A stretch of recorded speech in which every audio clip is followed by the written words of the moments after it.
ஹல்லேலூயா. கர்த்தருடைய பரிசுத்த நாமத்திற்கு மகிமை உண்டாவதாக. இன்றைக்கும் இயேசு கிறிஸ்து நமக்கு கொடுக்கிற வார்த்தை சங்கீதங்களின் புஸ்தகம் 61வது அதிகாரம் 2வது வசனம். என் இருதயம் தொய்யும் போது பூமியின் கடையாந்திரத்திலிருந்து உம்மை நோக்கி கூப்பிடுவேன். எனக்கு எட்டாத உயரமான கண்மலையில் என்னை கொண்டு போய் விடும். ஆமென். தாவீது ராஜா அவருடைய விண்ணப்பம் என்று பார்க்கிறோம். இது தாவீதுடைய விண்ணப்பம் என்று பார்க்கிறோம். அவர் என் கூப்பிடுதலை கேட்டு என் விண்ணப்பத்தை கவனியும் என்று சொல்கிறார். என் இருதயம் தொய்ந்து போயிருக்கிறது. இந்த தொய்ந்து போயிருக்கிற நேரத்தில் எனக்கு நீர் அடைக்கலமா வாங்க. எதிரிகள் என்னை சூழ்ந்திருப்பதனால் என் இருதயம் தொய்ந்து போயிருக்கிறது. எதிரிகள் என்னை பின்தொடர்ந்து வருவதனால எத்தனையோ முறை அவர்கள் கண்களுக்கு முன் மறைந்து நான் தொய்ந்து போயிருக்கிறேன். என்னை நீர் அடைக்கலத்தில், உயர்ந்த அடைக்கலத்தில் கொண்டு போய்விடும் என்று சொல்கிறார். இன்றைக்கும் விண்ணப்பத்தை இயேசுவிடத்தில் வைக்கிறார். இன்றைக்கும் அருமையான தேவனுடைய பிள்ளைகளே, நீங்களும் கூட உங்கள் கண்முன் இருக்கும் காரியங்கள் பெரிதாயிருப்பதினால் இதை நான் எப்படி செய்து முடிக்க போகிறேன் என்று சொல்லி உங்கள் இருதயம் தொய்ந்து போய் இருக்கிறீங்களா? உங்கள் இருதயம் தொய்ந்து போயிருக்கிறதா? உங்கள் சூழ்நிலை நிமித்தம், இந்த காரியங்களின் நிமித்தம் நான் என்ன செய்வேன் என்று சொல்லி உங்கள் இருதயம் தொய்ந்து போயிருக்கிறதா? இன்றைக்கு அருமையான தேவனுடைய பிள்ளைகளே, கர்த்தர் உங்களுக்கு அடைக்கலமும் சத்துருக்கு எதிரே பலத்த துருகமா இருப்பார். ஆமேன். துருகமா இருந்து எல்லாவற்றிலும் வெற்றியை கட்டளையிடுவார். சங்கீதம் 60:9வது வசனத்துல பாருங்க, என்னை நடத்தி கொண்டு போகிறவன் யார் என்று சொல்கிறார். என் கூட நடப்பவர்கள் யார்? என்ன அரணான பட்டணத்திற்குள்ளே என்னை நடத்தி கொண்டு போயின்று எனக்கு ஏதோ மட்டும் எனக்கு வழிகாட்டுகிறவர். எனக்கு வழிகாட்ட யார் இருக்கா? என்னை நடத்த இவ்வளோ பெரிய காரியத்தை நான் செய்து முடிக்கும்படி என்னோடு துணையாய் என்னை நடத்த யார் இருக்கிறா என்று சொல்லி இருதயம் தொய்ந்து போய் இன்னைக்கு காணப்படுகிறீர்களா?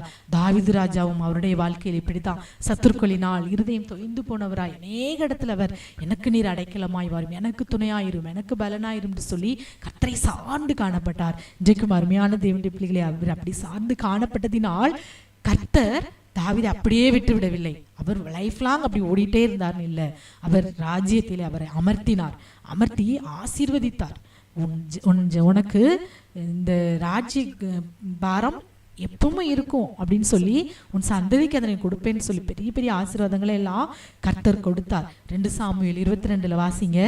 கர்த்தர் தாவீதையும் அவனுடைய எல்லா சத்துருக்களின் கைக்கும் சவுலின் கைக்கும் நீங்களாக்கி விடுவித்த போது அவனுடைய எல்லா சத்துருக்களின் கைக்கும் நீங்களாக்கி விடுவித்தார். சங்கீதத்துல என்ன நீங்க இருதயம் தொய்ந்து போகும்போது எனக்கு துணையாய் வாரும், எனக்கு அடைக்கலாமாய் வாரும் என்று சொல்லி விண்ணப்பம் பண்ணினார். அந்த விண்ணப்பத்தை கேட்ட கர்த்தர் தாவீதை அவனுடைய எல்லா சத்துருவின் கைக்கும் சவுலின் கைக்கும் நீங்களாக்கி விடுவித்தார். விடுவித்து கண்மலையும் கோட்டையும் இரட்சகருமாயிருந்தார்.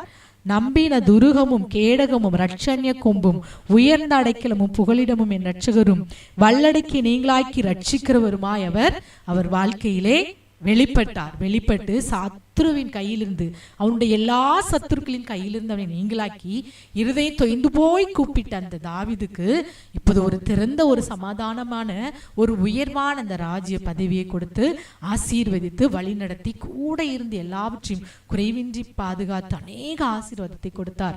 அடைக்கலமாய், கோட்டையாய், அரணாய் கூட இருந்தார். இன்றைக்கும் அருமையான தேவனுடைய பிள்ளைகளை, உங்கள் இருதயம் பூமியில் உள்ள காரியங்களை பார்த்து தொய்ந்து போய் கரைந்து போய் இருக்கிறதோ, எனக்கு கூட நடக்க யாருமில்லை என்று சொல்லி தொய்ந்து போயிருக்கிறீர்களோ, கர்த்தரை உறுதியாய் பற்றி கொண்ட ஜனம், நீங்கள் ஒருபோதும் சோர்ந்து போகாதபடி கர்த்தர் கூப்பிடுதலை கேட்டு விண்ணப்பத்தை கட்டாயம் கவனிப்பார்.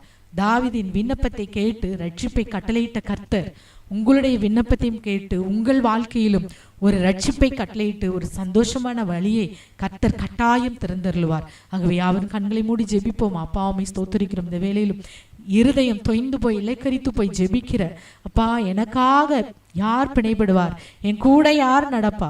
என் கூட எனக்கு கரம் பிடித்து என் வழியிலே நான் செய்ய வேண்டிய காரியம் பெரியதா இருக்கிறது, அதை நான் செய்து முடிக்க எனக்கு கையில் திராணி இல்லை என்று சொல்லி என்னோடு கூட யார் வருவா என்று சொல்லி ஜெபிக்கிற ஒவ்வொரு பிள்ளைகளுக்கும் தாவீதோடு உடனிருந்த தேவன், தாவீதின் கர்த்தர் இந்த நாளில் பிள்ளைகள் ஒவ்வொருவரையும் ஜெபிக்கிற ஒவ்வொரு இருதயம் தொய்ந்து ஜெபிக்கிற ஒவ்வொரு பிள்ளைகளுடைய இருதயத்திற்குள்ளும் திட நம்பிக்கையின் ஊற்றாய் நீர் இருந்து எல்லா காரியத்தையும் செய்யக்கூடிய பலனையும் சத்துவத்தையும் நாளில் கட்டளையிடும். நான் உன்னை பலப்படுத்தி உனக்கு சகாயம் பண்ணுவேன் என்று சொன்ன கர்த்தர் நீர் பலனாய், உடைய பரிசுத்தாவியின் பலனாய் பிள்ளைகளோடு இருந்து எல்லா காரியத்தையும் செய்யக்கூடிய புதிய பலனையும் புதிய கிருபையும் புதிய தைரியத்தையும் இந்த நாளில் கட்டளையிடும். பெரிய காரியங்களை செய்யும். விண்ணப்பத்தை கேட்டு தாவீதுக்கு அளித்த அந்த நன்மையை போல ஒவ்வொரு பிள்ளைகளும் ஜெபிக்கிற ஒவ்வொரு பிள்ளைகளுடைய விண்ணப்பத்தையும் கேட்டு ஒரு காரியத்திலே நல்ல வெற்றியை கட்டளையிடும். அப்பா உம்மை ஸ்தோத்தரிக்கிறோம், இயேசுவே உம்மை துதிக்கிறோம், விசாலமான பாதையில் கொண்டு போய்விடும். முற்றிலுமாய் எங்களுடைய கரத்தில் ஒப்பு கொடுக்கிறோம். சகல துதிகன மகிமை உமக்கே செலுத்துகிறோம். இயேசுவின் நாமத்தில் ஜெபிக்கிறோம் நல்ல பிதாவே, ஆமேன், ஆமேன்.